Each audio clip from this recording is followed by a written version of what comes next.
what I wanted to drive home in the title, False Dawn, Protest, Democracy, and Violence in the New Middle East, is that these are all features of the Middle East going forward.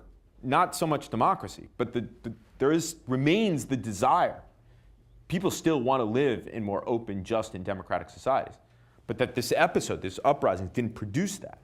And what has it produced? And what can we expect going forward? Now, I want to be careful about prognosticating. It's very, very hard.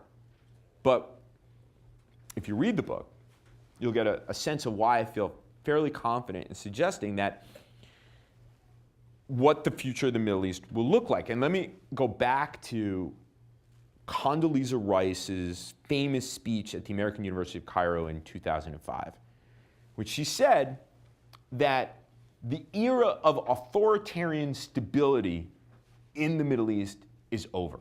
And we used to refer to governments in the Middle East as authoritarian. Hosni Mubarak, he was an authoritarian, but it was stable authoritarianism. And we could count on him to keep the Suez Canal open, maintain the peace with Israel, and his boot on the throat of the Islamists. And we liked that. Yet, like post 9/11, we decided that authoritarian stability in the Middle East produced terrorism, and we needed to promote democracy in the region. I think Condoleezza Rice was right. The era of authoritarian stability is over. But she believed that when the era of authoritarian stability came to an end, democracy would emerge.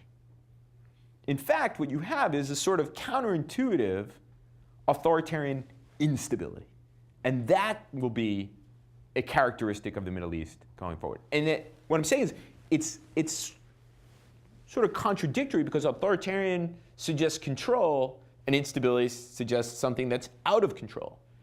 And what I see is a dynamic where you have authoritarian leaders emerge seeking to establish control over their societies, and their societies still mobilized and wanting to live, or at least parts of their societies wanting to live in a different kind of society, resistant, which then produces more authoritarianism, additional measures, additional violence and coercion to establish control over this population. That population responds, sometimes with violence. So it seems to me that what you have for the foreseeable future is a lot of what you're seeing today.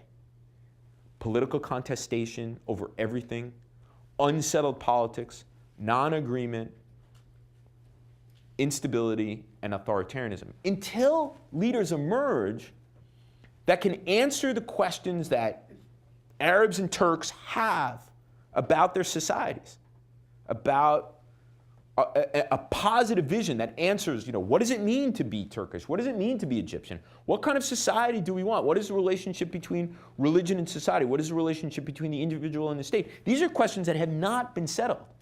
Until they're settled, I think you're going to have a lot of competition over what society is supposed to look like, and that will often manifest itself in violence.